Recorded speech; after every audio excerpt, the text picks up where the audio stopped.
எபிரேயருக்கு எழுதின நிருபம் 10வது அதிகாரம் 26வது வசனம். சத்தியத்தை அறியும் அறிவை அடைந்த பின்பு நாம் மனப்பூர்வமாய் பாவம் செய்கிறவர்களாயிருந்தால் பாவங்களின் நிமித்தம் செலுத்தத்தக்க வேறொரு பலி இனி இராமல் நியாய தீர்ப்பு வரும் என்று பயத்தோடே எதிர்பார்க்குதலும் விரோதிகளை பட்சிக்கும் கோபாக்கினையுமே இருக்கும். ஆண்டவருடைய நாம மகிமைப்படட்டும். போன வாரம் இந்த வசனத்திலிருந்து நம்ம தியானிக்க ஆரம்பித்தோம். அதனுடைய தொடர்ச்சியாக தான் நம்ம இன்றைக்கு சில காரியங்கள் நம்ம தியானிக்க போகிறோம். சத்தியத்தை அறியும் அறிவை அடைந்த பிற்பாடு மனப்பூர்வமாய் பாவம் செய்கிறவர்கள். நாம் எல்லாருமே ஒரு காலத்தில் இயேசுவை அறியாதவர்களாக இருந்தோம். நாம் பாவி என்கிற அறிவு கூட இல்லாமல் இருந்தோம். ஆனால் நம்ம பாவத்தில் இருந்தோம். நரகத்திற்கு நேராக நம்ம வாழ்க்கை போயிட்டு இருந்துச்சு. அப்படி இருக்கும்போது ஒரு நாள் ஆண்டவர் சுவிசேஷத்தினால நம்மளை சந்தித்தார். இயேசு கிறிஸ்துவை குறித்த நல்ல செய்தியை நம்ம கேள்விப்பட்டோம். இயேசு கிறிஸ்துவினுடைய சிலுவை மரணத்தை குறித்து, உயிர்த்தெழுதலை குறித்து சத்தியத்தை நம்ம கேள்விப்பட்டோம். அதை நம்ம விசுவாசித்தோம். இயேசுவுக்கு நம்ம வாழ்க்கையை ஒப்பு கொடுத்தோம். நம் விசுவாசித்து நம்மை ஒப்பு கொடுத்ததுனால, இயேசுவினுடைய இரத்தத்தினால நம்முடைய பாவங்கள் எல்லாம் கழுவப்பட்டிருக்கிறது. நம்ம நரக ஆக்கினையிலிருந்து ரட்சிக்கப்பட்டிருக்கிறோம். நாம் எல்லாருமே இயேசுவுக்குள்ளாக நீதிமான்கள் ஆக்கப்பட்டிருக்கிறோம். இப்போது நம்ம எல்லாருக்கும் சத்தியம் தெரியும். நம்ம எல்லாரும் சத்தியத்தை விசுவாசித்து ஏற்றுக்கொண்டிருக்கிறோம். இதுக்கு முன்னாடி பாவம் செய்கிறவர்களாக தான் இருந்தோம், பாவிகளாக தான் இருந்தோம். ஆனால் அப்போ நமக்கு சத்தியம் தெரியாது, அப்போ நமக்கு இயேசுவை தெரியாது, அப்போ நமக்கு ஆண்டவருடைய கிருபை என்னன்னு தெரியாது, வேத வசனத்தினுடைய அந்த இன்பம் நமக்கு என்னன்னு தெரியாது.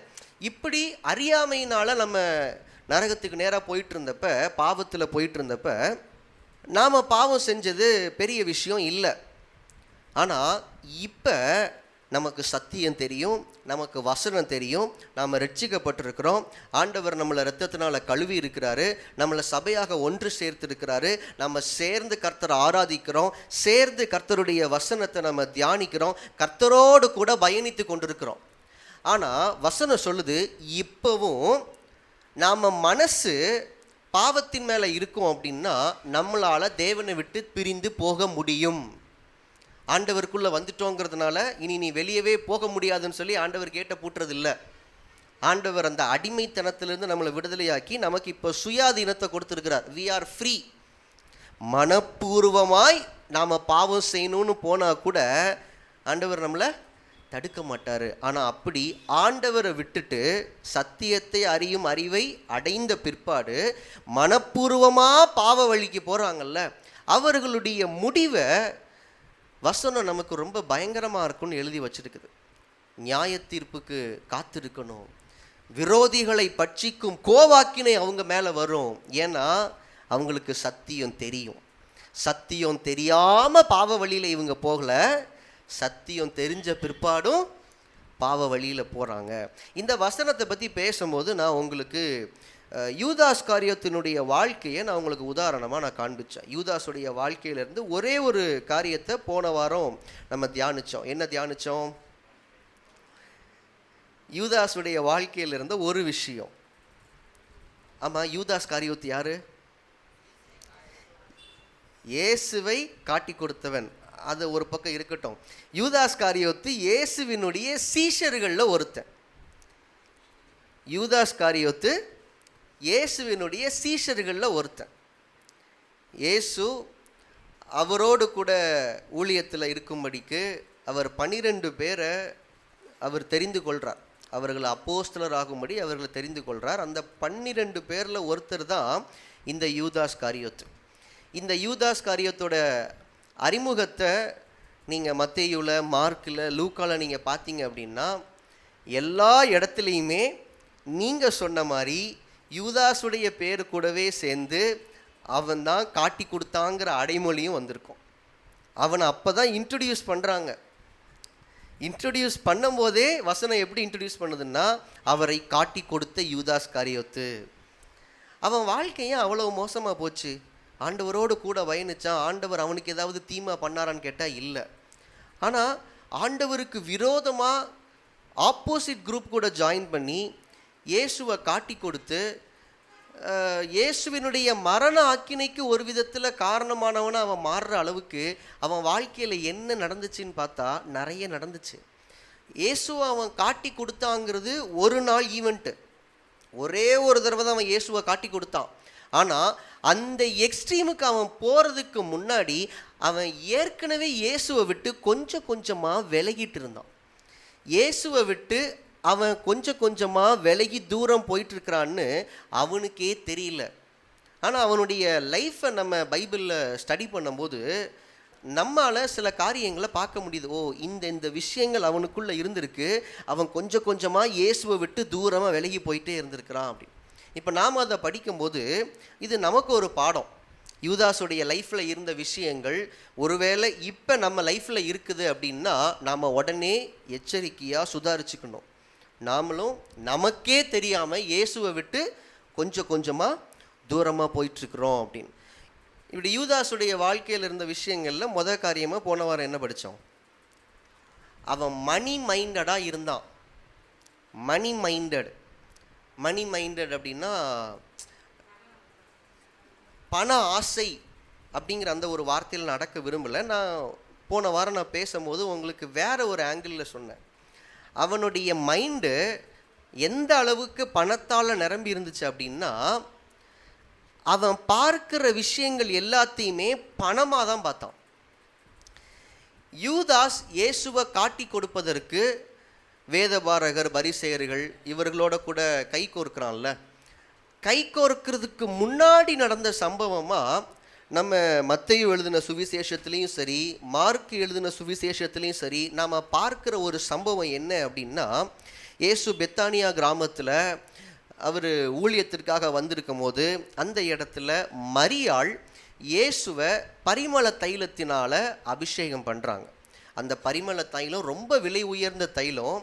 அந்த பரிமள தைலத்தினால் மரியாள் இயேசுவை அபிஷேகம் பண்ணும்போது சீஷர்கள் இயேசுவோடு கூட இருக்கிறாங்க அப்படின்னா யூதாஸும் அவங்க கூட இருந்திருக்கிறான்.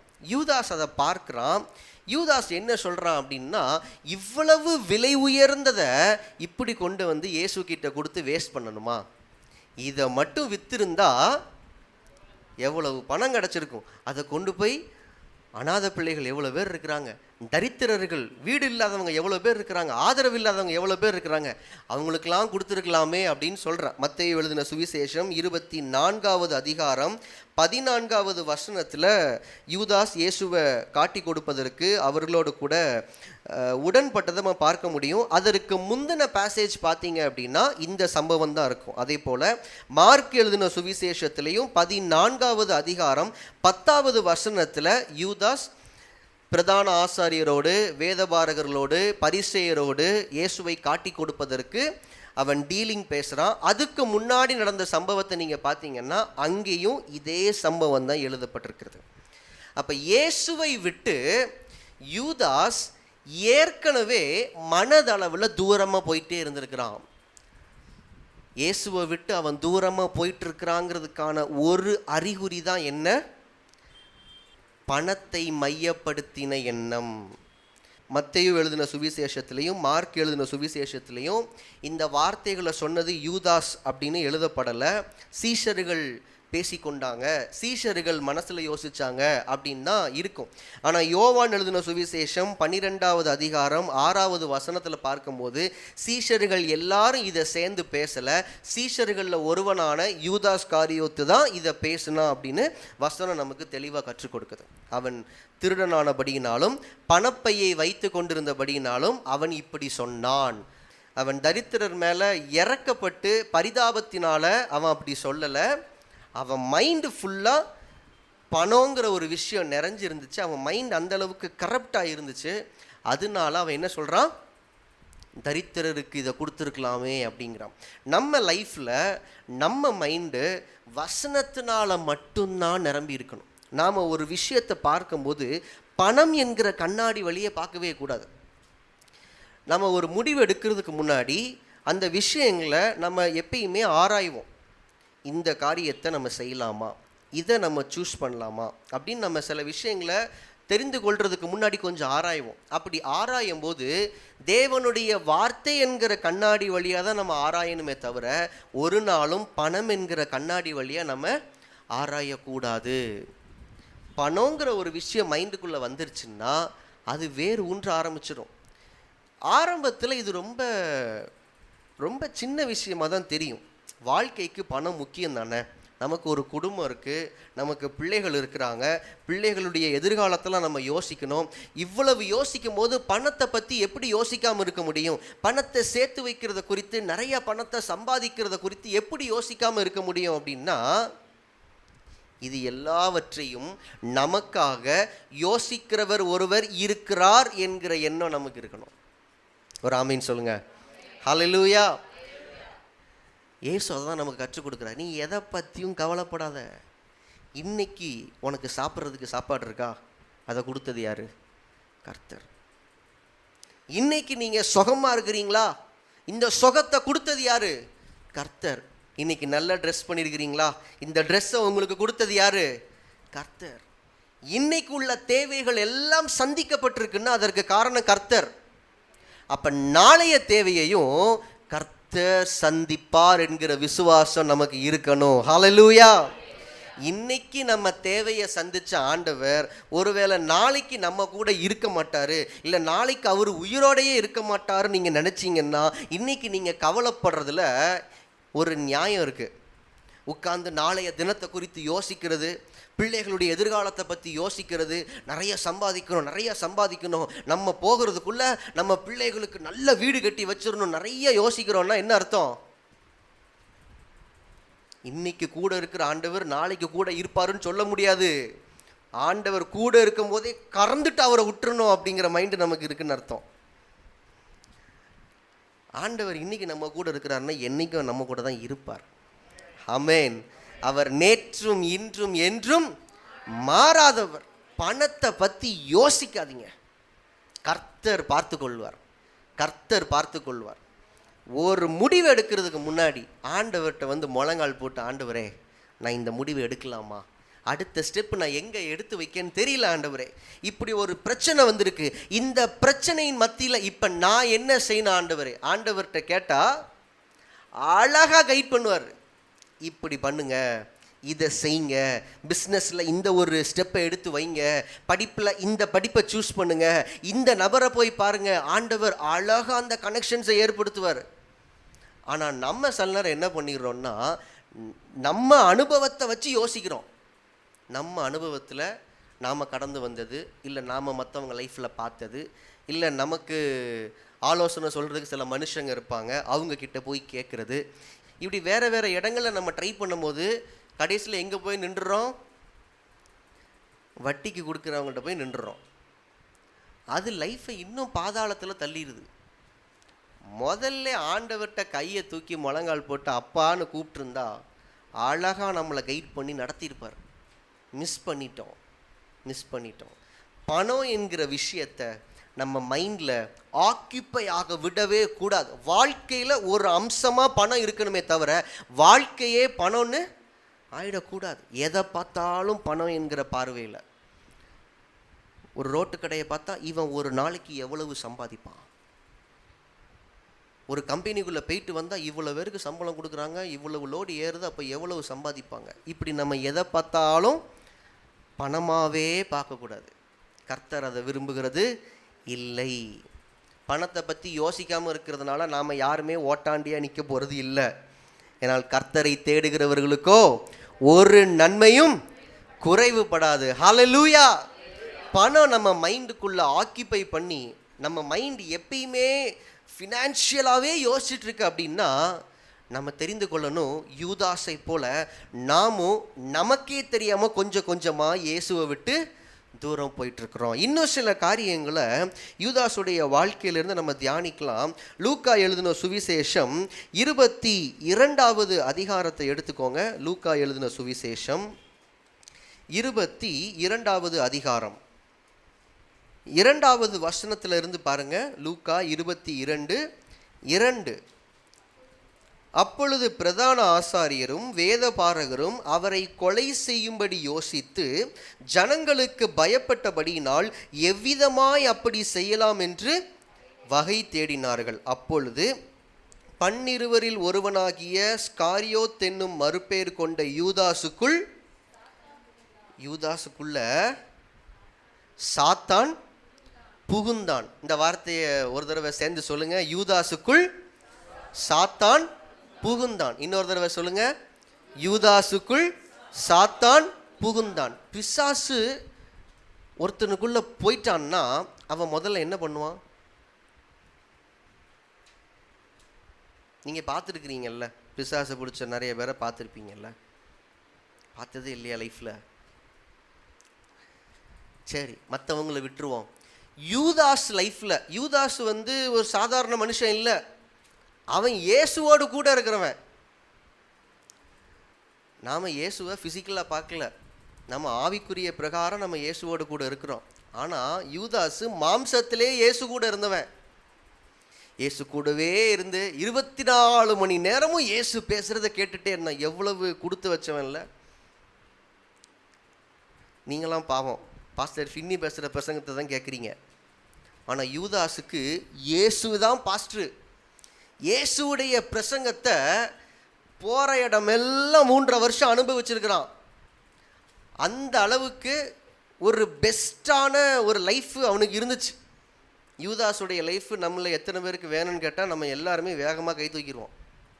அவன் காட்டி கொடுத்ததை விட்டுருங்க, இயேசு கூட இருக்கிற அனுபவத்தை சொல்கிறேன். நீலாம் கொடுத்து வச்சவன்டா, உன்னை எவ்வளவு தயவாக ஆண்டவர் கூடையே வச்சிருந்து இதில் அவனுக்கு ஒரு பொறுப்பை வேற கொடுத்துருக்கிறாரு. பணப்பைய யூதாஸ் தான் வச்சிருந்துருக்கிறான். இயேசு சீஷர்களோடு கூட ஊழியங்களுக்கு போகும்போது அங்கே சிலர் இயேசுனுடைய ஊழியத்தை தாங்குகிறதுக்கு காணிக்கைகள்லாம் கொடுப்பாங்க. இதெல்லாம் சேர்த்து வைக்கிற பொறுப்பு யார்கிட்ட இருக்குது? ஆண்டவர் பாருங்கள், பேதுருவை விட்டுட்டு, யோவானை விட்டுட்டு, அந்திரேயாவை விட்டுட்டு, யாக்கோபை விட்டுட்டு, 11 பேரையும் விட்டுட்டு யூதாஸ் கையில் தான் எந்த பொறுப்பை கொடுத்தாரோ அந்த பொறுப்பு தான் அவனுக்கு பிசாசாக மாறி நின்றுச்சு. ஊழிய காரியத்தில் ரொம்ப கவனமாக இருக்கணும். எங்களுக்கு மட்டும் இல்லை, சபையில் ஊழியமாக நம்ம என்னென்ன செய்கிறோமோ, சில பொறுப்புகளை நான் உங்களுக்கு கொடுக்கும்போது, ஒரு சின்ன வேலையை நான் உங்களுக்கு கொடுக்கும்போது நீங்கள் அதில் ரொம்ப உண்மையாக இருக்கணும். ஏன்னா அதில் கர்த்தர் உங்களை ட்ரஸ்ட் பண்ணுறாரு, அதில் கர்த்தர் உங்களை நம்புகிறாரு. உண்மையுள்ளவன் என்று எண்ணி அவர் ஊழியத்தை நமக்கு கொடுக்குறார். ஊழியன்னா அது நாங்கள் செய்கிறது மட்டும்தான் நினைக்கக்கூடாது. இப்போ இங்கே கீபோர்டு வாசிக்கிறது ஒரு ஊழியம், இந்த ஆலயத்தை சுத்தப்படுத்துறது, இந்த அரேஞ்ச்மெண்ட்ஸில் உதவிகள்லாம் செய்கிறீங்க, இதெல்லாம் ஒரு ஊழியம். வாலிப பிள்ளைங்க வெளியே ஃபுல்லாக க்ளீன் பண்ணுறதுக்கு ஹெல்ப் பண்ணுறீங்க, இது ஊழியம். நாம் இங்கே செய்கிற ஒவ்வொரு விஷயமுமே ஊழியம். உங்கள் ஒவ்வொருத்தர்கிட்ட ஒவ்வொரு சின்ன சின்ன பொறுப்புகளை நான் கொடுக்குறேன்ல ஒவ்வொரு டைமில், அது எல்லாமே நீங்கள் செய்கிற ஊழியம். நான் கொடுக்குற வேலை இல்லை. நான் உங்களுக்கு கிட்டத்தட்ட 99% நான் உங்ககிட்ட சொல்கிற எல்லா வேலையும் என்னால் செய்ய முடியும். ஆனாலும் நான் ஏன் உங்ககிட்ட கொடுக்குறேன்? நீங்கள் அந்த ஊழியத்தில் ஒரு பார்ட் எடுத்தால் அதில் உங்களுக்கு ஒரு பிளெஸ்ஸிங். சரி, இப்போ அதை விட்டுருங்க, நான் டிவேட் ஆகி போக விரும்பலை. யூதாஸுக்குள்ளே பிசாசு போனதுக்கப்புறமா ஓகே, யூதாஸுடைய லைஃப் எவ்வளோ பெஸ்ட்டாக இருந்துச்சுன்னு பேசிகிட்டு இருந்தோம் இல்லையா? Best teacher, best pastor, best ministry, best life, இது எல்லாம் யூதாஸுக்கு இருந்துச்சு. அப்படிப்பட்ட யூதாஸுக்குள்ள பிசாசு புகுந்ததுக்கு அப்புறமா யூதாஸுக்குள்ளே இருந்து பிசாசு பண்ணின வேலை என்ன தெரியுமா? 4வது வசனத்தில் பாருங்க. அவன் பிரதான ஆசாரியர்களிடத்திலும் சேனை தலைவர்களிடத்திலும் போய், அந்த போய்ங்கிற வார்த்தை எதை குறிக்குது தெரியுமா? இது வரைக்கும் அவன் அங்கே இல்லை. இது வரைக்கும் எங்கே இருந்தான்? இயேசுவோடு, இயேசுவை பின்பற்றுகிற மற்ற சீஷர்களோடு இருந்தான். இப்போ இயேசுவோடு கூட இருந்தவன், இயேசுவை பின்பற்றுகிற சீஷர்களோடு கூட இருந்தவன், பிசாசு புகுந்ததுக்கு அப்புறமா இயேசுவுக்கு எதிரானவர்களோடு, இயேசுவுக்கு சம்பந்தம் இல்லாதவர்களோடு போய் ஹேண்ட்ஷேக் பண்ணி, ஹலோ பிரதர் எப்படி இருக்கிறீங்க, நம்மெல்லாம் ஒன்றுக்குள்ள ஒன்று. நான் உங்களுக்கு சப்போர்ட் பண்ணுறேன், டோன்ட் வரி, நம்மெல்லாம் ஃப்ரெண்ட்ஸ் அப்படின்னு ஹேண்ட் ஷேக் பண்ணி டீலிங் பேசிட்டான். பிசாசு ஒரு சீசனுக்குள்ளே வரும்போது, தேவனோடு கூடவே பிரயாணிக்கிற ஒரு விசுவாசிக்குள்ளாக வரும்போது, பிசாசு முதல்ல செய்கிற விஷயம் என்ன தெரியுமா? தேவனை விட்டு, தேவனை பின்பற்றுகிறவர்களுடைய ஐக்கியத்தை விட்டு பிரித்து ஆண்டவருக்கு சம்பந்தம் இல்லாதவங்க கூட ஐக்கியப்பட வைக்கிறது. இது பிசாசு தான் உள்ள இருந்து பண்றான்னு யூதாசுக்கு அப்போ தெரியல. பிசாசு ஒருத்தர் லைஃப்குள்ள வரும்போது அவனுக்கு சாதகமாக சில விஷயத்தை செய்வான். இப்போ யூதாசுடைய வாழ்க்கையில் பிசாசு புகுந்துட்டான். இப்போ யூதாசு மறுபடியும் இயேசு கிட்ட போகாத அளவுக்கு, யூதாஸை விட்டு பிசாசு வெளியேற முடியாத அளவுக்கு யூதாஸ் வாழ்க்கையில் என்ன பண்ண முடியுமோ அதை பண்ணுறான். அதில் ஃபஸ்ட்டு ஸ்டெப்பு, தேவ பிள்ளைகளுடைய ஐக்கியத்திலிருந்து அவனை வெளியே கொண்டு போய் தேவனுக்கு எதிரானவர்களோடு, தேவனோடு கூட சம்பந்தம் கலவாதவர்களோடு கூட இவன் ஒரு ஐக்கியத்தை ஏற்படுத்துகிறான். இது பிசாசினுடைய ஒரு ஸ்ட்ராட்டஜி. சர்ச்சில் நம்ம இன்வால்வ் ஆகி தேவ பிள்ளைகளுடைய ஐக்கியத்தில் நம்ம சேர்ந்து கர்த்தருக்குள்ளே வளரும்போது நம்மளை அதில் இருந்து தடுக்கிறதுக்கு, நம்மளை பிரிக்கிறதுக்கு பிசாசு இதை தான் கொண்டு வருவான். தேவனை அறியாதவர்கள், தேவனுக்கு எதிரானவர்கள், ஆவிக்குரிய வாழ்க்கைக்கு சம்மந்தமே இல்லாதவங்க திடீர்னு லைஃபுக்குள்ளே வருவாங்க, நம்ம கூட ரொம்ப கனெக்ட் ஆவாங்க. இது பிசாசினுடைய ஒரு தந்திரம். இங்கே இருந்தவனை கூட்டிகிட்டு போய் அங்கே கை கொடுக்க வச்சான். டோட்டலாக அவன் லைஃபே முடிஞ்சுது. ரொம்ப சின்ன விஷயம். ஏன் அவங்க கூட போய் பேசுனா தப்பா? அவங்கக்கிட்ட ஹேண்ட் ஷேக் பண்ணா தப்பா? மேலோட்டமாக பார்த்தா இது சாதாரண விஷயம். ஆனால் ஆழமாக பார்த்தா இவன் இந்த ஃபெலோஷிப்பை விட்டுட்டான்.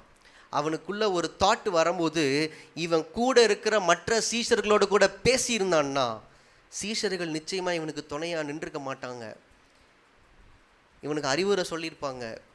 அட்லீஸ்ட் இயேசுக்கிட்ட சொல்லி இயேசுக்கிட்ட அவனை கூட்டிகிட்டு போயிருப்பாங்க. பிசாசுக்கு இது எல்லாமே தெரியும். இவன் மற்ற சீஷரோடு கூட பேசினான்னா சீஷர்கள் இவங்கிட்ட வசனத்தை பேசிடுவாங்க, ஆண்டவரை பற்றி சொல்லிடுவாங்க, அவனுக்கு புத்தி சொல்லிடுவாங்க. இல்லை கையோட இயேசுக்கிட்ட கூட்டிகிட்டு போய் இயேசுவின் வாயிலிருந்து புத்திமதிகளை இவனுக்கு வாங்கி கொடுத்துருவாங்கன்னு பிசாசுக்கு தெரியும். அதனால பிசாசு என்ன பண்ணுறான்? இந்த ஃபெலோஷிப்பையே கட் பண்ணுறான். நம்ம லைஃப்பில் நம்ம யாரோட ஐக்கியப்பட்டிருக்கிறோம்? நம்ம லைஃப்பில் நமக்கு பெஸ்ட்டு ஃப்ரெண்ட்ஸ்னால் யார்? நமக்கு ஒன்றுன்னா நம்ம யாருக்கிட்ட போய் நிற்கிறோம்? கொஞ்சம் யோசிச்சு பாருங்கள். அவங்க தேவனுடைய பிள்ளையா?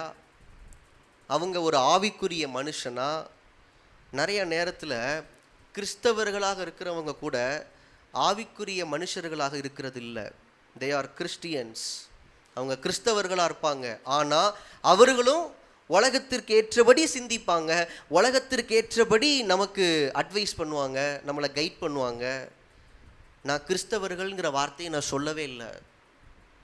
கிறிஸ்துவ விசுவாசிக்கிறவங்க எல்லாருமே கிறிஸ்தவர்கள் தான், ரட்சிக்கப்பட்டவங்க எல்லாருமே கிறிஸ்தவர்கள் தான். ஆனால் நான் சொல்கிறது சீஷர்கள், இயேசுவை பின்பற்றுகிறவர்கள், இயேசுவினுடைய அடிச்சுவட்டில் நடந்து போகிறவர்கள். நம்ம அப்படிப்பட்டவர்களோடு கூட இணையிறோமா? ஆண்டவர் நமக்கு நல்ல ஒரு ஃபெலோஷிப் கொடுத்துருக்கிறாரு. நமக்குள்ளாக நம்ம ஐக்கியம் வச்சுருக்கிறோம். நீங்கள் எங்கள் கூட ஒரு ஐக்கியம் வச்சுருக்கிறீங்க. இந்த ஐக்கியத்தை விட்டு உங்களை பிரிக்கிறது தான் பிசாசினுடைய ஸ்ட்ராட்டஜி. அவனுடைய ஃபஸ்ட்டு ஸ்டெப்பே அதுதான். எங்களை விட்டு டிஸ்கனெக்ட் பண்ணுவான், சபையை விட்டு உங்களை டிஸ்கனெக்ட் பண்ணுவான். உங்களுக்கு ஒரு பிரச்சனைனா சர்ச்சை தவிர மற்ற எல்லாரையும் மைண்டில் கொண்டு வந்து இதில் யார்கிட்டையாவது போறியான்னு கேட்பான். சில நேரம் உங்கள் லைஃப்பில் என்ன நடந்துட்டுருக்குன்னு எங்களுக்கு தெரியாது. எங்களுக்கு தெரிஞ்ச நாங்கள் உங்களுக்காக ஜெபிப்போம், மற்ற விசுவாசிகளுக்கு தெரியும் போது அவங்க உங்களுக்காக ஜெபிப்பாங்க. இதெல்லாம் அவனுக்கு தெரியும். வேதத்திலிருந்து ஆலோசனை கிடைக்கிற இடம் இது. உங்களுக்காக தேவ பிள்ளைகள் ஜெபிக்கிற இடம் இது. இங்கே ஐக்கியப்பட விட்டுட்டோம்னா, இங்கே அவங்கள சேர விட்டுட்டோம்னா இவன் லைஃபு நல்லாயிரும், இவங்க லைஃப் ஆசீர்வாதமாயிரும் அவனுக்கு தெரியும். அதனால தான் ஃபஸ்ட்டு இங்கே கையை வைக்கிறான். தேவ பிள்ளைகளோடு கூட இருக்கிற உறவை, ஆவிக்குரியவர்களோடு கூட இருக்கிற ஐக்கியத்தை ஒரு நாளும் விட்டுறாதீங்க. இது பிசாசினுடைய தந்திரம், இது பிசாசினுடைய தந்திரம். நீங்கள் எப்பயும் ஆண்டவரோட தான் டீலிங்கில் இருக்கணும். நீங்கள் ஹேண்ட்ஷேக் பண்ணுறது, உங்கள் ஐக்கியம் தேவ பிள்ளைகளோடு கூட இருக்கணும். இன்னும் ஒரு படி தாண்டி போய் சொல்கிற ஆவிக்குரியவர்களோடு இருக்கணும். கர்த்தர் உங்களுக்கு என்று ஒரு ஆவிக்குரிய குடும்பத்தை கொடுத்துருக்கிறாரு. இங்கே ஒரு ஃபெலோஷிப் வைங்க. நம்ம மாதத்திற்கு ஒரு தடவை ஃபேமிலி ஃபெலோஷிப்னு வைக்கிறோம். நம்ம சேர்ந்து கொஞ்சம் சந்தோஷமாக டைம் ஸ்பெண்ட் பண்ணுறோம். ஒருவரை குறித்து ஒருவர் தெரிந்து கொள்வதற்கு அது ஒரு வாய்ப்பு, ஒருவருக்காக ஒருவர் ஜெபிக்கிறதுக்கு அது ஒரு வாய்ப்பு. இதை முக்கியத்துவப்படுத்துங்க. ஆண்டவர் உங்களை நடத்துறதுக்காக கொடுத்துருக்கிற எங்கள் கூட ஒரு ஃபெலோஷிப் வைங்க. எங்களை முக்கியத்துவப்படுத்துங்க. ஒரு பிரச்சனைன்னு வரும்போது எங்கள் கூட வந்து ப்ரேயர் பண்ணுங்கள். நாங்கள் உங்கள் கூட சேர்ந்து ப்ரேயர் பண்ணுறோம், உங்களை கைட் பண்ணுறோம். இதுதான் கர்த்தர் ஏற்படுத்தி இருக்கிற சிஸ்டம். இதை விட்டு வெளியே போகும்போது லைஃப் டேஞ்சர் ஜோனுக்கு நேராக போயிட்டுருக்கு. யூதாஸுடைய லைஃப்பில் அந்த மொமெண்ட்டில் அதை அவன் ரியலைஸ் பண்ணலை. ஆனால் எல்லாம் முடிஞ்சதுக்கப்புறமா அவன் ரியலைஸ் பண்ணுறான். அவன் வாழ்க்கையே முடிச்சுக்கிட்டான். இதுக்கு மேலே நான் வாழ தகுதி இல்லாதவன் சொல்லி அவன் நான்று கொண்டு செத்தான்னு வசனம் சொல்லுது. அவன் லைஃப் அந்த எக்ஸ்ட்ரீமுக்கு போனதுக்கு காரணம் என்னென்னா, இந்த சின்ன சின்ன மாற்றங்களில் அவன் சுதாரிக்கலை. முதல்ல நான் சொன்னேன், அவன் மணி மைண்டடாக இருந்தான், அது அவனை இயேசுவை விட்டு தூரம் கொண்டு போச்சு. ரெண்டாவது, அவனுடைய ஃபெலோஷிப் ஆவிக்குரியவர்கள் அல்லாதவர்களோடு கூட இருந்துச்சு, அது அவனை இயேசுவை விட்டு தூரமாக கொண்டு போச்சு. இன்னொரு ஒரு காரியம் பாருங்கள், யோவான் எழுதின சுவிசேஷம் 6வது அதிகாரம் 70வது 71வது வசனங்கள். யோவான் 6வது அதிகாரம் 70வது வசனமும் 71வது வசனமும். இயேசு அவர்களை நோக்கி, 12 உங்களை நான் தெரிந்து கொள்ளவில்லையா? உங்களுக்குள்ளும் ஒருவன் பிசாசாயிருக்கிறான் என்றார். சீமோனின் குமாரனாகிய யூதாஸ் காரியோத்து 12 ஒருவனாயிருந்தும் தம்மை காட்டி கொடுக்க போகிறவனாயிருந்தபடியினால் அவனை குறித்து இப்படி சொன்னார். கொஞ்சம் சில வசனங்கள் மேலே போய் பார்க்கும்போது 66வது வசனத்தில் பாருங்கள், இயேசுவை பின்பற்றின சீஷர்களில் ஒரு சிலர் இயேசுவை விட்டு பின்வாங்கி போகிறாங்க. ஒரு சிலர்னு சொல்லிட்டேன், வசனத்தில் அநேகர்ன்னு இருக்கு. அது முதல் அவருடைய சீஷரில் அநேகர் அவருடனே கூட நடவாமல் பின்வாங்கி போனார்கள். இந்த சீஷர் வந்து 12 பேரில் உள்ளவங்க கிடையாது. அந்த 12 பேரை ஆண்டவர் அப்போஸ்தலராகும்படி தெரிந்து கொண்டார். அந்த 12 பேர் போக இன்னும் அநேகர் இயேசுவோடு கூட ட்ராவல் பண்ணிட்டு இருந்தாங்க, இயேசுவை ஃபாலோ பண்ணாங்க. அவர்களில் அநேகர் இயேசுவை விட்டு பின்வாங்கி போயிட்டாங்க. இயேசுவை விட்டு போயிட்டாங்க, எங்களுக்கு இந்த லைஃப் வேணாம், இயேசுவோடு கூட நாங்கள் பயணிக்க விரும்பலைன்னு சொல்லிட்டு விட்டுட்டு போயிட்டாங்க. அப்போது இயேசு அவரோடு கூட இருந்த அந்த 12 பேரை பார்த்து அவர் ரொம்ப எமோஷ்னலாக பேசுகிறாரு. 67வது வசனம். அப்பொழுது இயேசு 12 நோக்கி, நீங்களும் போய்விட மனதா இருக்கிறீர்களோ என்றார். எவ்வளவு எமோஷ்னலாக இருப்பார்ல இயேசு. எல்லாரும் போயிட்டாங்க, நீங்களும் போகணுமாப்பா அப்படின்னு. இது எல்லாத்தையுமே கூடவே இருந்து யூதாஸ் பார்க்குறான். இயேசுவை பின்பற்றினவர்கள் அநேகர் இயேசுவை விட்டு பின்வாங்கி போகிறாங்க. அப்போ இயேசு திரும்பி யூதாஸ் உட்பட 12 சீஷர்களையும் பார்த்து கேட்குறார், நீங்களும் போய்விட மனதாக இருக்கிறீங்களா? அதுக்கு பேதுரு ஆன்சர் பண்ணுறான், ஆண்டவரே, யாரிடத்தில் போவோம்? நித்திய ஜீவ வசனங்கள் உம்மிடத்தில் உண்டே. நீர் ஜீவனுள்ள தேவனுடைய குமாரனாகிய கிறிஸ்து என்று நாங்கள் விசுவாசித்தும் அறிந்தும் இருக்கிறோம். இப்போ நாங்கள்னு சொல்லும்போது பேதுரு அவனை பற்றி மட்டும் பேசலை, 12 சீஷர்களுக்கும் பிரதிநிதியாக பேதுரு பேசுகிறான். அப்போது இவன் யாருக்காகவும் சேர்த்து பேசுகிறான்? யூதாஸ் காரியத்துக்காகவும் சேர்த்து பேசுகிறான். இயேசுவோடு கூட இருக்கும்போது யூதாஸுக்கு இயேசு தான் கிறிஸ்துன்னு தெரியும். பேதுரு அறிக்கை பண்ணும்போது இவன் கூட தான் இருக்கிறான். அப்போது ஆண்டவர் சொல்கிறாரு, 12 பேராகிய உங்களை நான் அப்போஸ்தலர் ஆகும்படி நான் தெரிந்து கொள்ளவில்லையா? ஆனால் உங்களில் ஒருத்தன் கூட பிசாசாக இருக்கிறான், உங்களில் ஒருத்தன் கூட என்னைய காட்டி கொடுக்க போகிறான். இதை யார் கேட்டுட்ருக்கா? யூதாஸ் கேட்டுட்ருக்கிறான். ஆனால் அப்போது அது யூதாஸுக்கு தெரியுமான்னு தெரியல. ஏன்னா அந்த டைமில் யூதாஸ் வந்து பிரதான ஆசாரியர்களோட கூட டீலிங் பேசலை, அவனுக்கு தெரியாது. ஆனால் இது இயேசு அவனுக்கு கொடுத்த ஒரு எச்சரிப்பின் வார்த்தை. அது அவன்தான், அவனுக்கு தெரியாது. 12 பேருக்கும் ஆண்டவர் ஒரு பொதுவான ஒரு எச்சரிக்கையாக சொல்றார், உங்களில் ஒருவன் பிசாசா இருக்கிறான்.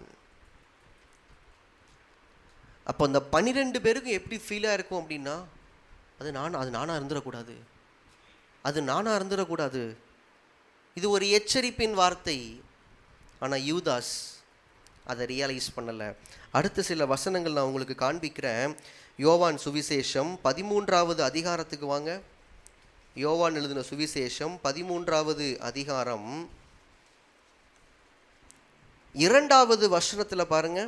யோவான் 13:2, சீமோனின் குமாரனாகிய யூதாஸ் காரியோத்து அவரை காட்டி கொடுக்கும்படி பிசாசானவன் அவன் இருதயத்தை தூண்டின பின்பு அவர்கள் போஜனம் பண்ணி கொண்டிருக்கையில் தம்முடைய கையில் பிதா எல்லாவற்றையும் ஒப்பு கொடுத்தார் என்பதையும் தாம் தேவனிடத்திலிருந்து வந்ததையும் தேவனிடத்திற்கு போகிறதையும் இயேசு அறிந்து போஜனத்தை விட்டு எழுந்து வஸ்திரங்களை கழற்றி வைத்து ஒரு சீலையை எடுத்து அறையிலே கட்டி கொண்டு பின்பு பாத்திரத்தில் தண்ணீர் வார்த்து சீஷருடைய கால்களை கழுவவும் தாம் கட்டி கொண்டிருந்த சீலையினால் துடைக்கவும் தொடங்கினார். இப்போ யூதாஸ் இயேசுவை காட்டி கொடுக்கணும்னு கமிட் ஆகிருக்கிறான். அவன் சமயம் பார்த்துட்ருக்கிறான். இப்போ இயேசு கிறிஸ்து அவர் என்ன பண்ணுறார் அப்படின்னா, அவர் சீஷர்களுடைய கால்களை கழுவ ஆரம்பிக்கிறார். ஒருவேளை யூதாஸுடைய இடத்துல நாம் இருந்திருப்போம்னா நாம் அந்த நேரம் எப்படி ஃபீல் பண்ணியிருப்போம்? யாரை காட்டி கொடுக்கணும்னு திட்டம் பண்ணியிருக்கிறோமோ, யாருக்கு எதிராக நாம் ஒரு பிளான் போட்டு வச்சுருக்கிறோமோ அவரே வந்து நம்ம காலை கழுவுறார் அப்படின்னா, எப்படிப்பட்ட மனுஷன், எவ்வளவு நல்லவராக இருக்கிறாரு, எந்த அளவுக்கு ஈகோ இல்லாமல் இருக்கிறாரு. இவரை போய் நம்ம காட்டி கொடுக்க போகிறோமா? இவரை போய் நம்ம வேத பாரகர்கள் கையில் சேவகர்கள் கையில் பிடிச்சு கொடுக்க போகிறோமா? அவங்க இவரை என்ன பண்ணுவாங்கன்னு தெரியாத. இப்படிப்பட்ட ஒரு நல்லவருக்கு, இப்படிப்பட்ட அன்புள்ளவருக்கு நம்ம இவ்வளோ பெரிய துரோகம் செய்யலாமா? இந்த எண்ணம் நமக்குள்ளே வரும்ல. ஏன்னா அந்த இடத்துல இயேசுவினுடைய தாழ்மையை மட்டும் இல்லை, இயேசுவினுடைய அன்பையும் சீஷர்கள் பார்க்குறாங்க. நமக்கு கீழே இறங்குறாரியா அவர், எப்படிப்பட்ட மனுஷன். ஆனால் யூதாஸு கொஞ்சம் கூட அசரலை. இது அவனுக்கு கொடுக்கப்பட்ட 2வது ஒரு வாய்ப்பாக நான் பார்க்குறேன். அவனுக்கு அடுத்து ஆண்டவர் சில எச்சரிக்கைகளை கொடுத்துட்ருக்கிறாரு. அவன் மனம் திரும்பி மறுபடியும் இயேசுவோடு கூட கனெக்ட் ஆகிறதுக்கான கதவுகளை ஆண்டவர் திறந்து வச்சுட்டே இருக்கிறார், வாய்ப்புகளை கொடுத்துட்டே இருக்கிறார். ஆனால் யூதாஸ் எதுக்கும் மசியலை. அடுத்த வசனங்களை பாருங்கள். 18வது வசனத்தை பாருங்கள். அதே அதிகாரம் 18வது வசனத்தை பாருங்கள். உங்கள் எல்லாரையும் குறித்து நான் பேசவில்லை, நான் தெரிந்து கொண்டவர்களை அறிவேன். ஆகிலும் வேத வாக்கியம் நிறைவேறத்தக்கதாக என்னுடனே அப்பம் புசிக்கிறவன் என்மேல் தன் குதிகாலை தூக்கினான். இயேசு ஜாடமாடையாக பேசுகிறது 11 பேருக்கும் புரியல. ஆனால் யாருக்கு நல்லா புரியும்? யூதாஸ்க்கு. நம்மளை குறித்து அவருக்கு தெரிஞ்சிருச்சே. அப்போ நம்மளை பற்றி தெரிஞ்சுக்கிட்டே தான் நம்ம காலை கழுவுனாரா அவர்?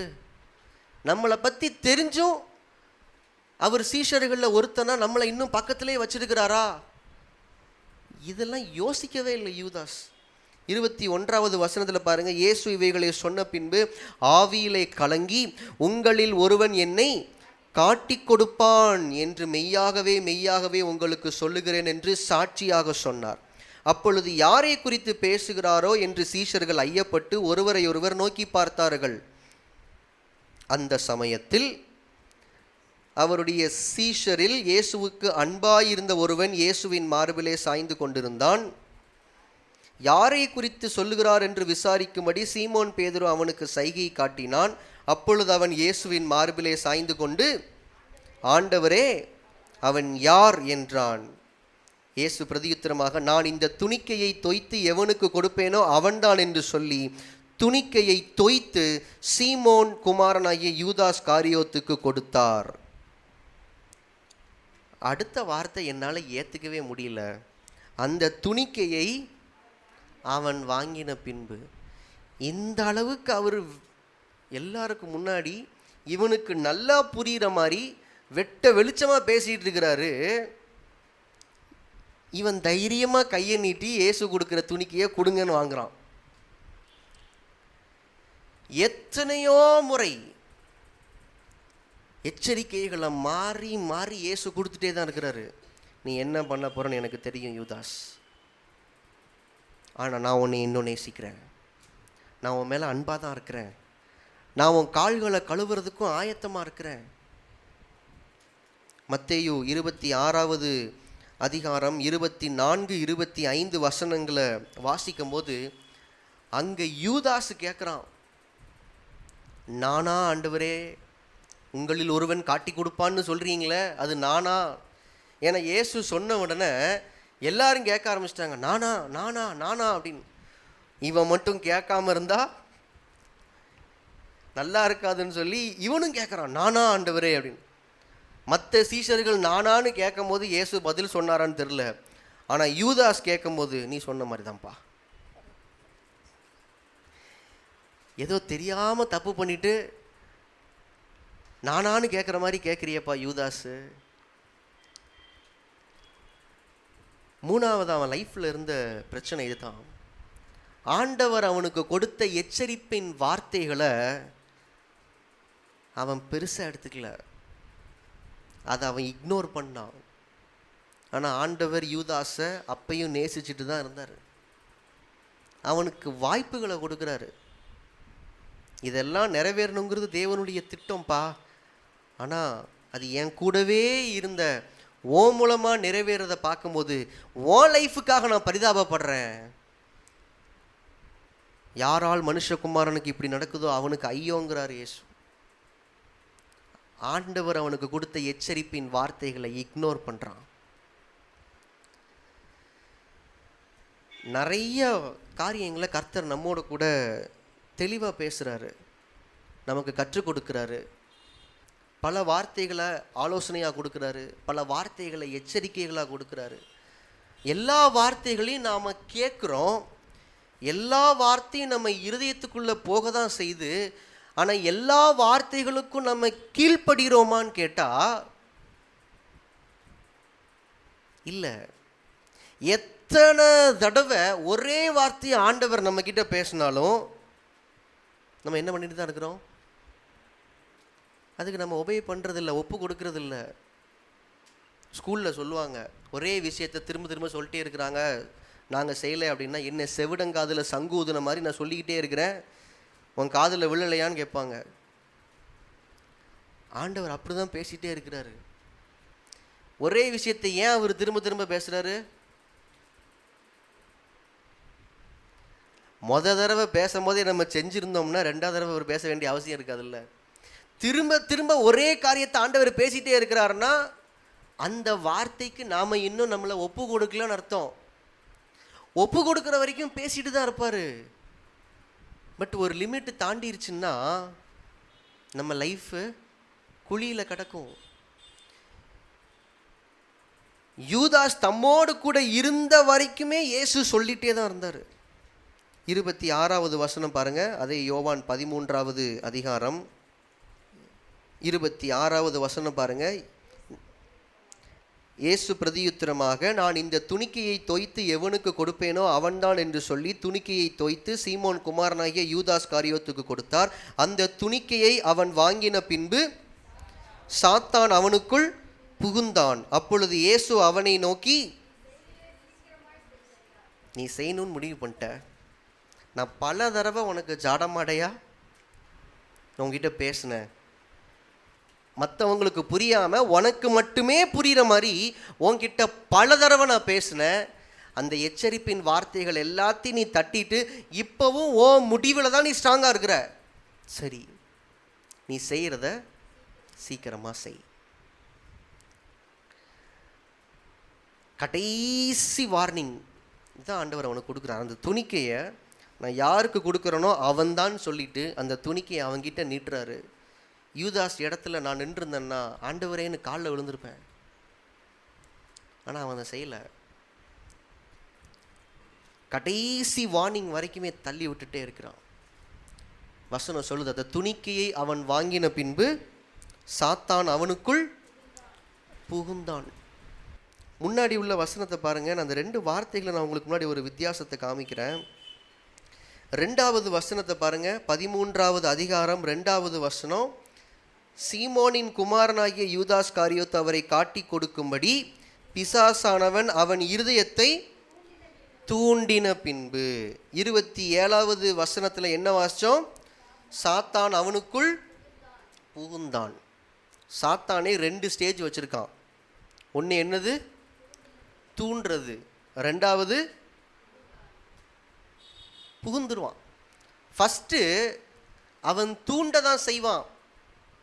அவன் ஒரு பக்கம் தூண்டும் போது அந்த பக்கம் போயிடாதப்பான்னு இங்கே ஒருத்தர் ஸ்பிரிச்சுவலாக நம்மளை தூண்டிகிட்டு இருப்பார். அவன் பக்கம் போயிடாத, அவன் பக்கம் போயிடாத, அவன் பக்கம் போயிடாத. மறுபடி ஆண்டவருடைய வார்த்தை வந்துட்டே இருக்கு. சத்தியத்தை அறிந்த பின்பும் மனப்பூர்வமாய் பாவம் செய்கிறவனாய் இவன் மாறினதுனால அது வரைக்கும் தூண்டிட்டு இருந்த பிசாசு இப்போ உள்ள புகுந்துட்டான். நல்லா தெரிஞ்சுக்கோங்க, தேவனுடைய பிள்ளைகளை நம்ம எல்லாரும் இருக்கிறோம். நம்ம லைஃபுக்குள்ள பிசாசு டைரக்டாக வரவே முடியாது. வெளியே இருந்து தான் நம்மளை உட்காந்து தூண்டிக்கிட்டே இருப்பான். வெளியே இருந்து தான் தூண்டிகிட்டே இருப்பான். வெளியே இருந்து தூண்டும் போது நம்ம லைஃப் அவன் கண்ட்ரோலில் இல்லை. நம்ம லைஃப் நம்ம கண்ட்ரோலில் தான் இருக்குது. அவன் வெளியே இருந்து தூண்டும் போது நாம் தேவனிடத்தில் வந்துடணும். ஒரு தடவை 2 தடவை அவனுடைய தூண்டுதலுக்கு நம்ம மனசு போயிருக்கலாம். ஆனால் திரும்ப திரும்ப ஆண்டவர் எச்சரிப்பின் சத்தத்தை கொடுக்கும்போது இங்கே வந்து சரண்டர் ஆயிட்டோம்னா பிசாசால நம்மளை மேற்கொள்ளவே முடியாது. அவனால் நம்ம லைஃப்பை கண்ட்ரோல் பண்ணவே முடியாது. அவனால் நம்மளை தொடவே முடியாது. அவன் வெளியே உட்காந்து தூண்டுறவன் மட்டும்தான். ஆனால் சத்தியம் எனக்கு தெரியும், ஆண்டவருடைய வார்த்தைகள்லாம் எனக்கு புரியுது, ஆனாலும் என் மனசு என்னமோ அங்கே தான் பாஸ்டர் இருக்குது அப்படின்னா, நீ ஏன்பா வெளியே உட்காந்து கஷ்டப்பட்டு என்னை தூண்டிகிட்டு இருக்க? வா, நான் என் இதயத்தை திறக்கிறேன், வா, நான் கதவை திறக்கிறேன், உள்ளவா. நாம தான் பிசாசுக்கு கேட்ட திறந்து விடுறோம். நாம் தேவனுடைய கிருபைக்கு கீழ்பட்டிருக்கிறபடினால பாவம் நம்மை மேற்கொள்ள முடியாது. இங்கே யூதாஸை பாவம் மேற்கொள்ளலை, பிசாசே வெளியே தான் நிற்கிறான், தூண்டுறான். நீ பேசாமல் அங்கே வாயேன், நீ பேசாமல் பணத்தை பற்றி யோசியேன், ஏன் கூடவே இருந்துட்டு எவ்வளோ நாளைக்கு இப்படியே இருக்க போகிற? சம்பாதிக்க வேண்டாமா? செட்டில் ஆக வேண்டாமா? மற்றவங்களெல்லாம் பாரு, உன் கூட படித்த பசங்களெல்லாம் பாரு, இந்நேரம் எப்படி இருக்கிறாங்க? நீ தோல்ல ஒரு சோழனா பையன் மாட்டிக்கிட்டு இயேசு கூடவே போயிட்டுருக்க. இப்படியே லைஃபு போயிடும் யூதாஸு. இதெல்லாம் தூண்டுறது. ஆமாம், கரெக்டு தானே, கரெக்டு தானே. என் மேலே பிசாசுக்கு இருக்கிற அக்கறை கூட இயேசுவுக்கு இல்லையப்பா. கூட 3.5 வருஷமாக நான் ட்ராவல் பண்ணிகிட்டு இருக்கிறேன், இன்னும் எனக்கு சம்பளத்தை உயர்த்தி தர மாட்டேங்கிறார. இன்னும் அதே சம்பளம், அதே சாப்பாடு, அதே பிரசங்கம், அதே ஊழியம். பிசாசுக்கிட்ட போனால் வகை வகையாக கிடைக்கும். ஒரு தடவை தான் ஏன் போயிட்டு வந்தேன், 30 வெள்ளிக்காசு. வாவ், இப்படி தான் ஆரம்பத்தில் இருக்கும். இதெல்லாம் எப்போ? தூண்டுற வரைக்கும் உங்களுக்கு அப்படி வண்ணமாக படங்களை காமிச்சு உங்களை இழுப்பான். உள்ளே போயிட்டீங்களோ, நீங்கள் எங்கே உள்ளே போகிறது? அவன் உள்ளே வந்துடுவான். இப்போ நீங்களே வெளியே வரணும்னு நினச்சாலும் முடியாது. ஏன்னா அவன் உள்ள வந்துட்டான்னா அவன் கண்ட்ரோலுக்கு போயிடும் லைஃப். அதுக்கப்புறம் விடுதலைக்காக ஜோம் பண்ணுங்க பாஸ்டர், முடியல பாஸ்டர், தாங்க முடியல பாஸ்டர். இப்போ நாங்கள் என்ன பண்ணுறது? பல தடவை எச்சரிப்பின் வார்த்தைகள் வந்துச்ச, பல தடவை ஆண்டவர் தெளிவாக பேசினார, ஏன் அதை செய்யலை? யூதாசுக்குள் புகுந்தான். இந்த 2 வார்த்தைகளும் என்னை ரொம்ப ஈர்த்துச்சு. தூண்டின பிசாசு அவனுக்குள்ள புகுந்ததுக்கு காரணம், அவன் ஆண்டவர் தந்த எச்சரிப்பின் வார்த்தைகளை தட்டி விட்டான். ஒரு தடவை 2 தடவை இல்லை, பல தடவை ஆண்டவர் ஸ்ட்ரைட்டாக பேசிட்டார். அவனுக்கு மட்டும் புரிகிற மாதிரி பேசிட்டார். ஆண்டவர் பேசுகிற ஸ்டைல் இதுதான். அத்தனை பேரும் நிற்கும் போது மற்ற 11 சீஷர்களுக்கு முன்னாடி யூதாசை நிப்பாட்டி, இவன் தாண்டா என்னை காட்டி கொடுக்க போகிறான், உங்களுக்கு இவனை பற்றி தெரியுமா? இவன் பிரதான ஆசிரியர்கள்ட்ட போய் என்னையை காட்டி கொடுக்கறதுக்கு காசு வாங்கிட்டு வந்திருக்கான் இவன். ஏசு அதை செய்யலை. இதெல்லாம் இயேசு அவனுக்கு கொடுத்த வாய்ப்பு எல்லாத்தையும் தட்டிட்டான். லைஃப் டேஞ்சரில் போய் நின்றுச்சு. ஆண்டவர் நமக்கு தருகிற எச்சரிப்பின் வார்த்தைகளை தயவு செய்து நம்ம தட்டவே கூடாது, அதை அக்செப்ட் பண்ணணும். ஏன்னா இன்னொரு பக்கம் பிசாசு நம்மளை தூண்டிகிட்டு இருக்கிறாங்கிறது ஆண்டவருக்கு நல்லா தெரியும். நாம் ரியலைஸ் பண்ண மாட்டோம், ஆண்டவருக்கு நல்லா தெரியும். இது நம்ம லைஃப்பை எந்த அளவுக்கு மோசமான ஒரு குழியில் தள்ள போகுதுன்னு ஆண்டவருக்கு தெரியும். இரக்கத்தினால தான் ஆண்டவர் நமக்கு எச்சரிப்பின் வார்த்தைகளை கொடுத்துட்டே இருக்கிறாரு.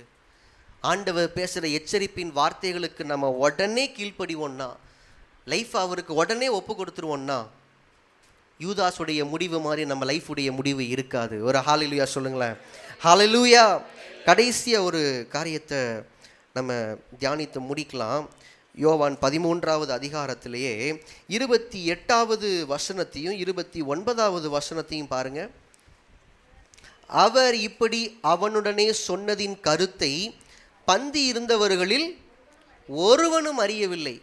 ஆண்டவர் என்ன சொன்னார்? அந்த துணிக்கையை அவன் கையில் கொடுக்குறாரு. கொடுத்துட்டு நீ செய்கிறத சீக்கிரமாக செய்யுங்கிறார். உடனே இவன் கிளம்பி போயிட்டான். 30வது வசனத்தில் பார்த்தோம், அவன் அந்த துணிக்கையை வாங்கின உடனே புறப்பட்டு போனான். அப்பொழுது ராக்காலமாய் இருந்தது. இப்போ 29வது வசனத்தை பாருங்க. யூதாஸ் பணப்பையை வைத்து கொண்டிருந்தபடியினால் அவன் போய் பண்டிகைக்கு தேவையானவைகளை கொள்ளும்படிக்காவது தரித்திரருக்கு ஏதாயிலும் கொடுக்கும்படிக்காவது இயேசு அவனுடனே சொல்லியிருப்பார் என்று சிலர் நினைத்தார்கள். இப்போ மற்ற சீஷர்களை பார்க்கும்போது என்னால் அதை புரிஞ்சிக்கவே முடியல. முதல்ல கொஞ்ச நேரம் இயேசு ஜாடமாடையாக பேசினார். யோவான் அவர் மார்பில் சாய்ந்திருந்து, ஆண்டவரே யாருன்னு சொல்லுங்க ஆண்டவரேன்னு கேட்குறான். இயேசு ஓப்பனாக சொல்கிறாரு, இந்த துணிக்கையை நான் தொய்த்து யாருக்கிட்ட கொடுப்பனோ அவன்தான். சொல்லிட்டு அந்த துணிக்கையை எடுத்து ஆண்டவர் யார்கிட்ட கொடுக்குறாரு? யூதாஸ்கிட்ட கொடுக்குறாரு. இதை யார் பார்க்குறா? யோவானும் பார்க்குறான், மற்ற சீஷர்களும் பார்க்குறாங்க. ஆனாலும் யூதாஸ் தான் அந்த மனுஷங்கிறத அவங்க ரியலைஸ் பண்ணல. நீ செய்கிறத சீக்கிரமாக செய்யுங்கிறாரு. என்ன கான்டெக்ஸ்ட் பேசிகிட்டு இருக்கிறார் ஆண்டவர்? என்னைய ஒருத்தன் காட்டி கொடுக்க போகிறான்னு ஆவியில் கலங்கி எமோஷ்னலாக பேசிகிட்டு இருக்கிறாரு. இந்த கான்டெக்ஸ்ட் பேசிகிட்டு இருக்கும் போது நீ செய்கிறத செய்ப்பா அப்படிங்கிறார. அப்போ இவன் தானா அதுன்னு யாருக்குமே ரியலைஸ் ஆகலை. யூதாஸை பார்க்குறாங்க எல்லாரும். ஒருவேளை யூதாஸ் கிட்ட ஆண்டவர் ஏதாவது வேலை கொடுத்துருப்பார், பண்டிகைக்கு தேவையானதை வாங்க சொல்லியிருப்பார், இல்லை தரித்திரருக்கு உதவி செய்கிறதுக்கு ஆண்டவர் ஏற்கனவே சொல்லியிருந்திருப்பார். அது விஷயமாக தான் இப்போ அவனுக்கு சிக்னல் காமிக்கிறாருன்னு அப்படி நினச்சிட்டு இருக்கிறாங்க. நான் யோசித்து பார்க்குறேன், எந்த அளவுக்கு யூதாஸ் சீஷர்களுக்கு முன்னாடி நடிச்சிருந்தா, இயேசுவே ஓப்பனாக துணிக்கையை அவன் கையில் கொடுத்ததுக்கு அப்புறமும் ஒரு சீஷனும் நம்பலை இவன் தான் காட்டி கொடுக்க போகிறான்னு. யூதாஸா சேச்சா வாய்ப்பே இல்லை. அவர் ரைட் ஹேண்டுங்க. அவரை நம்பி இயேசுநாதர் பணத்தெல்லாம் அவன்கிட்ட தான் கொடுத்துருக்கிறாரு. ஃபினான்ஷியல் விஷயங்கள்லாம் ஆண்டவர் அவன் கூட தான் டிஸ்கஸ் பண்ணுறாரு. அவன் இயேசுவுக்கு ரொம்ப க்ளோஸுங்க. அவன் இயேசுவுக்கு ரொம்ப உண்மையாக இருப்பான். இல்லைன்னா ஆண்டவர் அந்த பொறுப்பை அவனுக்கு கொடுத்துருப்பாரா? கடைசி வரைக்கும் அவன் சீஷர்களை விட்டு புறப்பட்டு வெளியே வர்ற வரைக்கும் இவன் தான் கல்பிரிட்டா இருக்குன்னு யாருக்கும் சந்தேகம் வரல. ஆனால் முன்னாடியே போய் அவன் பிரதான ஆசிரியர்களோடு கூட டீலிங் பேசிட்டு காசை வாங்கிட்டு வந்துட்டான். அவன் சமயம் பார்த்துட்டு இருக்கான். அங்கே ஒரு குட்டி கேப் இருக்கு, ஓரிரு நாட்கள் இருக்கலாம் அங்கே. ஆனால் அந்த கேப்பில் கூட இவன் தான் கன்ஃபார்ம் கூட பண்ண வேண்டாங்க, இவன் மேலே டவுட்டு கூட வரல. அந்த அளவுக்கு ஒரு வேஷம். நான் நாலாவதாக சொல்ல விரும்புகிற ஒரு காரியம் மாய்மாலம், வேஷம், ஹிப்போக்ரிசி. நாம் யாருன்னு ஆண்டவருக்கு நல்லாவே தெரியும், நாம் யாருன்னு நமக்கும் நல்லா தெரியும். ஆனால் தேவனுடைய சமூகத்தில் தேவ பிள்ளைகள் மத்தியில் நம்ம நிற்கும் போது, சபையில் வந்து நிற்கும் போது நாம் நம்மளை எப்படி காமிச்சிக்கிறோம்? நம்மளை போல பரிசுத்தவான் இந்த பூமியில் இல்லை. ஆராதிக்கும் போது ஆவில நிரம்பி ஆராதிக்கிறது என்ன, கையை தட்டுறது என்ன, கையை தூக்குறது என்ன, ஜபத்தில் முழங்கால் போட்டு கதறது என்ன, ஜபம் பண்ண சொன்னால் வசனமாக அடுக்கிறது, பைபிள் ஸ்டடிக்கு ஆள், சண்டே சர்வீஸ்க்கு ஆள், திங்கக்கிழமையிலிருந்து சனிக்கிழமை வரைக்கும் நம்ம கூட இருக்கிறவங்களுக்கு தான் நம்ம ரியலாக யாருன்னு தெரியும். ஆனால் ஞாயிற்றுக்கிழமை நம்மளை பார்க்குறவங்களுக்கு, சர்ச்சில் நம்மளை பார்க்குறவங்களுக்கு நம்மளை பற்றி ஒரு க்ளூவே கிடையாது. நம்ம காலேஜில், வேலை பார்க்குற இடத்துல, குடும்பத்தில் நம்மளை பற்றி ஒரு வார்த்தை சொன்னால், அந்த சிஸ்டரா, சே நீங்கள் என்ன இப்படி சொல்கிறீங்க, அந்த பிரதரா என்ன நீங்கள் இப்படி சொல்கிறீங்க, அதுக்கெல்லாம் வாய்ப்பே இல்லைன்னு நம்ம சொல்கிற அளவுக்கு ஒரு லைஃப் இருக்கும். வெளிவேஷம். இந்த வெளிவேஷம் போடுறோனாலே 4th ஸ்டேஜ் கேன்சர் மாதிரி. இயேசுவை விட்டு தூரமாக வந்துட்டுருக்குறோம், இயேசுவை விட்டு தூரமாக வந்துட்டுருக்குறோம். வெளி வேஷத்தை மனுஷன் பார்த்து ஏமாறலாம், ஆனால் ஆண்டவர் ஏமாறுறதில்லை. ஆனால் இந்த வெளி வேஷத்தினால யாருக்கு நஷ்டம்னா நமக்கு நஷ்டம். நம்ம இடத்துல குறை இருக்குன்னு நாம் ஒத்துக்கிட்டோன்னா நம்ம மாற முடியும். நம்மக்கிட்ட குறை இருக்குன்னே காமிச்சிக்காமல் நடிச்சிட்டு இருந்தோம்னா குறை இருந்துக்கிட்டே இருக்கும், நாம் மாறவே முடியாது. அப்போ லைஃப்பில் ஆசீர்வாதங்களை அனுபவிக்க முடியாது. கடைசி வரைக்கும் இப்படி தான் இருக்கணும். கடைசி வரைக்கும் இதே பிரச்சனையோடு போராடிக்கிட்டு, இதே தேவைகளோட போராடிக்கிட்டு, லைஃபே ஒரு போராட்டமாக இருக்கும். 10 வருஷமாக சர்ச்சுக்கு வரேன், ஒன்றுமே மாறல. 20 வருஷமாக கர்த்தர் ஆராதிக்கிறோம், ஒன்றுமே மாறல. ரட்சிக்கப்பட்டு 30 வருஷம் ஆயிடுச்சு, ஒன்றுமே மாறல. நாம் மாறி இருக்கோமா? நாம் மாறி இருக்கிறோமா? வெளிவேஷம் வேண்டாம், வெளிவேஷம் வேண்டாம். அவன் இயேசுவை காட்டி கொடுக்கறதுக்கு வாரான். மத்தேயு 26வது அதிகாரத்துக்கு வாங்க. மத்தேயு 26வது அதிகாரம் 49வது வசனத்தை பாருங்க. மத்தேயு 26:49. உடனே யூதாஸ் இயேசுவினிடத்தில் வந்து, ரபி வாழ்க என்று சொல்லி அவரை முத்தம் செய்தான். இயேசு அவனை நோக்கி, சிநேகிதனே, என்னத்திற்காக வந்திருக்கிறாய் என்றார். அப்பொழுது அவர்கள் கிட்ட வந்து இயேசுவின் மேல் கை போட்டு அவரை பிடித்தார்கள். கிளம்பி போய் இயேசுவுக்கு எதிரான கூட்டத்தெல்லாம் கூட்டிகிட்டு வாரான். இங்கே இயேசு கெத்செமனே தோட்டத்தில் இருக்கிறாரு. தோட்டத்தில் இயேசு கிட்ட வாரான். எதுக்கு வாரான்? இயேசுவை காட்டி கொடுக்கறதுக்கு. ஆனால் இயேசு கிட்ட என்ன சொல்கிறான்? ரபி வாழ்க அப்படின்னு என்ன அர்த்தம்? ரபின்னா போதகரேன்னு அர்த்தம். வாழ்கன்னா அவரை வாழ்த்துறான். நம்ம பாடுறோம்ல, ஐயா வாழ்க வாழ்க உம் நாமம் வாழ்க. இதை இயேசு முகத்துக்கு முன்னாடி பண்ணுறான். அவரை துதிக்கிறான், அவரை மகிமைப்படுத்துகிறான். ஆனால் அவரை மகிமைப்படுத்துறது இருதயமா இல்லை உதடு மட்டுமான்னு கேட்டால் உதடு மட்டும். அவரை கட்டி பிடிச்சி முத்தம் செய்கிறான். இயேசுவை முத்தம் செய்கிறது the deepest level of worship, ஆராதனையினுடைய ஒரு ஆழமான அம்சம். அந்த உறவில் மகிழ்ந்து அவரை முத்தம் செய்கிறது, இதெல்லாம் அவன் செய்கிறான்.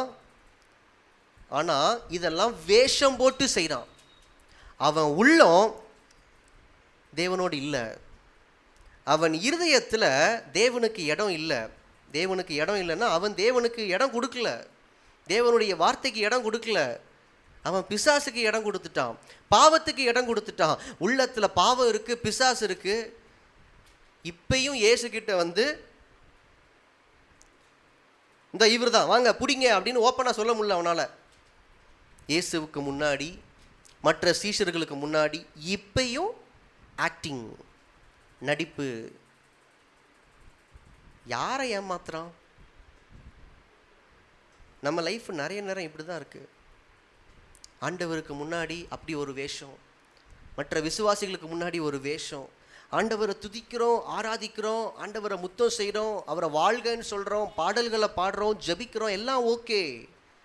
பட் அது உள்ளத்திலிருந்து வருதா, வெளி வேஷமாக இருக்கா அப்படின்னு பார்த்தா நிறைய நேரத்தில் வெளியே வேஷமாக போடுறோம். கர்த்தர் அதை விரும்பலை. எண்ணத்திற்காக வந்திருக்கிறாய்.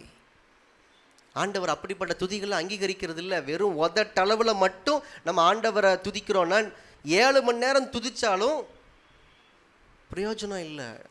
ஏன்னா இருதயம் ஆண்டவருக்கு தூரமாக இருக்குது. ஆண்டவரே சொல்றார், இந்த சந்ததி உதட்டால மாத்திரம் என்னை மகிமைப்படுத்துகிறாங்க, அவர்கள் இருதயம் எனக்கு தூரமாக இருக்குது. அப்படிப்பட்டவர்களுடைய துதியை கர்த்தர் பிரியத்தோடு அங்கீகரிப்பது இல்லை. ஆபேலுடைய காணிக்கையை கர்த்தர் அங்கீகரித்தார், காயினுடையதை அங்கீகரிக்கல. ஏன்னா ஆபேல் இருதயத்திலிருந்து பெஸ்ட்டாக கொண்டு வந்தான், காயின் கொடுக்கணும்னு கொண்டு வந்தான். ஆண்டவர் எவ்வளவு கொடுக்குறோன்னு பார்க்குறவர் இல்லை, எவ்வளவு அழகாக பாடுறோன்னு பார்க்குறது இல்லை, வர்ஷிப் பண்ணும்போது நம்ம பாடி லாங்குவேஜ் எப்படி இருக்குங்கிறத பார்க்குறது இல்லை. He looks at our hearts. நம்முடைய இருதயத்தை பார்க்கிறார். மாய்மாலம் பண்ணுறோனாலே நம்ம ஆண்டவரை விட்டு தூரம் போகிறோம். யோவான் எழுதின நிருபத்தில் நம்ம வாசிக்கிறோம், நம்மிடத்தில் பாவம் இல்லை என்று சொல்வோமானால் நம்மை நாமே வஞ்சிக்கிறவர்களாக இருப்போம். என்கிட்ட தப்பே இல்லை, என்கிட்ட குறையில்லை, நான் பெர்ஃபெக்டாக இருக்கிறேன்னு சொல்லி வெளியே வேஷம் போடும்போது நாம் ஏமாத்துறது நம்மளை தான். நம்ம ஆண்டவரை ஏமாத்தலை. நஷ்டம் யாருக்கு? நமக்கு தான். இப்போ யூதாஸ் இந்த அளவுக்கு நாடகம் போட்டதுனால, வெளியே வேஷம் போட்டதுனால நஷ்டம் யாருக்கு? யூதாஸுக்கு. யூதாஸ் இயேசுவை காட்டி கொடுத்ததுனால இயேசுவுக்கு ஏதாவது நஷ்டமாச்சா? பிதாவினுடைய சித்தம் இயேசுவினுடைய வாழ்க்கையில் கரெக்டாக நிறைவேறுச்சு. இயேசு மரித்தார், 3ஆவது நாள் உயிரோடு எழுந்தார், ராஜாதி ராஜாவா பிதாவினுடைய வலது பார்சத்தில் சிங்காசனத்தில் வீற்றிருக்கிறார். அவர் லைஃபு குறையல. சீஷர்கள் மற்ற எல்லாருமே மகிமையான ஊழியத்தை செஞ்சு இன்னைக்கு ஆண்டவரோட கூட இருக்கிறாங்க. யார் லைஃபுக்கும் நஷ்டம் வரல. நஷ்டம் வந்தது யூதாஸ்க்கு. இவன் போட்ட வேஷத்தை பார்த்து ஏமாந்தவங்கெல்லாம் நல்லா இருக்கிறாங்க. ஆனால் வேஷம் போட்டவன் லைஃப் நாசமாயிருச்சு. மாய்மாலம் பண்ணுகிற வாழ்க்கை நமக்கு வேண்டாம். இது எல்லாமே ஆரம்பத்தில் ரொம்ப எளிமையாக இருக்கிற விஷயம், ரொம்ப சிம்பிளாக இருக்கிற ஒரு விஷயம். ஆரம்பத்தில் நமக்கு இது தவறு மாதிரியே தெரியாது. ஆனால் இது நம்மளை கொஞ்சம் கொஞ்சமாக ஆண்டவரை விட்டு தூரமாக கொண்டு வரும். யூதாஸ் நான்று கொண்டு செத்தான்னா அதுக்கு காரணம் இப்போ நம்ம தியானிச்ச இந்த எல்லா விஷயங்களும் தான். முதல்ல தியானித்தோம், அவன் மைண்டு ஃபுல்லாக பணத்தால் நிறைஞ்சிருந்துச்சு. ரெண்டாவது, தேவ பிள்ளைகளுடைய ஐக்கியத்தை விட்டுட்டு தேவனுக்கு சம்பந்தம் இல்லாதவங்க கூட ஐக்கியம் வச்சான். மூணாவது, ஆண்டவர் கொடுத்த எச்சரிப்பின் வார்த்தைகளை எல்லாத்தையும் தள்ளிட்டான், இக்னோர் பண்ணிட்டான். நாலாவது, மாய்மாலம் பண்ணுகிற ஒரு வாழ்க்கை, வெளியே வேஷம் போட்டான். உள்ள தேவனுக்கு பிரியமில்லாத ஒரு வாழ்க்கை, அவனுடைய எண்ணங்கள் தேவனுக்கு பிரியமானதா இல்லை, ஆனால் வெளியே தேவனுக்கு முன்பாக வேஷம், சீஷர்களுக்கு முன்பாக, மற்ற தேவ பிள்ளைகளுக்கு முன்பாக வேஷம். மாய்மாலம் பண்ணுகிற வாழ்க்கை, இத்தனை விஷயங்களும் அவனை கொஞ்சம் கொஞ்சமாக இயேசுவை விட்டு தூரமாக கொண்டு வந்து அவன் லைஃப்பையே ஒன்றும் இல்லாமல் ஆக்கிருச்சு. இன்னைக்கு யூதாஸ் அப்படின்னு சொன்னாலே நம்ம மைண்டுக்கு வர்றது என்ன? இயேசுவை காட்டி கொடுத்தவன், இயேசுவை காட்டி கொடுத்தவன். அவன் இயேசுவின் சீஷர்களில் ஒருவன் யாருமே சொல்ல மாட்டேங்கிறோம். நாம் மட்டும் இல்லை, உலகத்தாருக்கே தெரியும். யூதாஸ்னா யார் கேள்விப்பட்டிருக்கிறீங்களான்னு கேளுங்க. அவர் தானப்பா இயேசுவை காட்டி கொடுத்தாருன்னு கேட்பாங்க. அவன் ஃபேமஸ் ஆயிட்டான் நெகட்டிவா.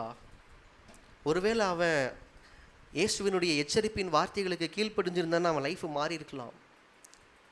அவனை ஒப்பு கொடுத்துருந்தான்னா லைஃப் மாறி இருக்கலாம். ஏன்னா ஆண்டவர் எப்பயுமே அவனுக்கு விரித்த கரங்களோட தான் நின்னார். அவனுக்கு அந்த வாய்ப்பை கொடுத்துட்டே தான் இருந்தார்.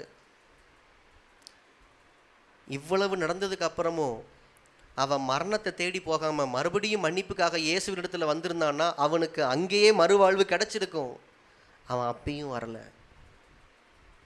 நான் சொல்கிறேன், நீங்கள் உயிரோடு இருக்கிறீங்கன்னா it is never too late. நீங்கள் இப்பயும் ஆண்டவரிடத்தில் வர முடியும். நீங்கள் இப்பயும் ஆண்டவரிடத்தில் வர முடியும். யூதாஸ் சாகிறதுக்கு ஒரு நிமிஷத்துக்கு முன்னாடி இயேசுவினிடத்தில் வந்திருந்தா கூட அவன் லைஃப் மாறி இருக்கும். ஆண்டவர் அவனை மன்னிச்சு மாற்றிருப்பார். என் பேதுருவும் தான் ஆண்டவரை மறுதளிச்சான்.